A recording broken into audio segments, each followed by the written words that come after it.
देहिया में तनिको हमरा जान नइखे, अब दिल में हमरा कोनो अरमान नइखे। मुस्कुराए खातिर तो दिन भर मुस्कुरातानी, लेकिन चेहरा पर असली मुस्कान नइखे। प्रेजेंटेड बाय विदेशी लाल एंटरटेनमेंट।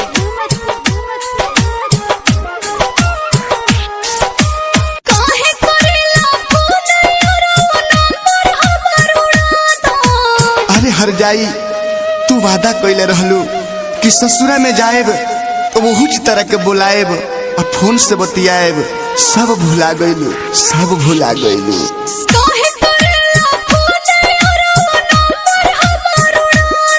दिन रात रोइले जहर अपना देवरे से भेजा दो। अब बात न करबू हमरा से तो तू ही मुआ दो।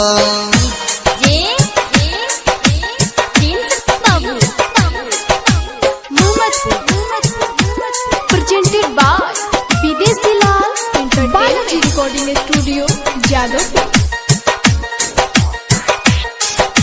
जान जाई मोर भतर जानू मार के हमके मुआ दे हो। जन्म जन्म के कहल वादा कैसे आज भुला दी हो। क्रिया खा के कहो तानी फोन करबो तो मर जाइबो। तुहरा कुछु कहर से पहले हम ही कुछु कर जाइबो। हो गइल शादी सुना यारा हमरा के तू भुला दा। अरे कैसे भुला जाई हम तहरा के। अरे तोरा के हम जन्म जन्म तक प्यार करे के वादा कइले बनी, तारा संगे जिए मरे के वादा कइले बनी। वो हम कैसे भूल जाई, कैसे भूल जाई। हो गइल शादी सुना यारा हमरा के तू भुला दा। दिन रात रोइले जहर अपना देवरे से भेजा दो। अब बात न करबू हमरा से तो तू ही मुआ दो।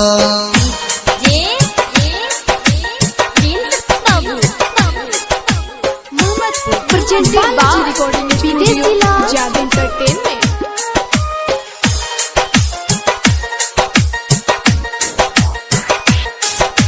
कसहो पियवा के समझा के घर बसवले पानी हो। एको बिर ना पूछलू हो कि हम कैसे जियतानी हो। तू अपन घर बसाला हमरो के अब जिए दो। दुर्गेश के दर्द से जहर भेजा दो, जहर अब तो पिए दो। याद विदेशी कसहो अपना दिलवा के समझा दो।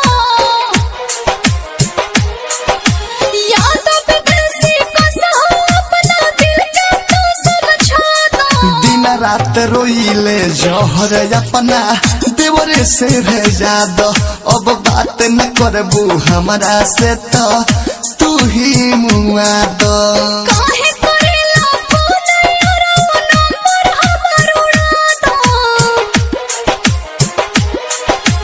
काहे करेला फोन यारा नंबर हमर उड़ा दो। दिन रात रोइले जहर अपना देवरे से भेजा दो। अब बात न करबू हमरा से तो तू ही मुआ दो। Balaji recording studio.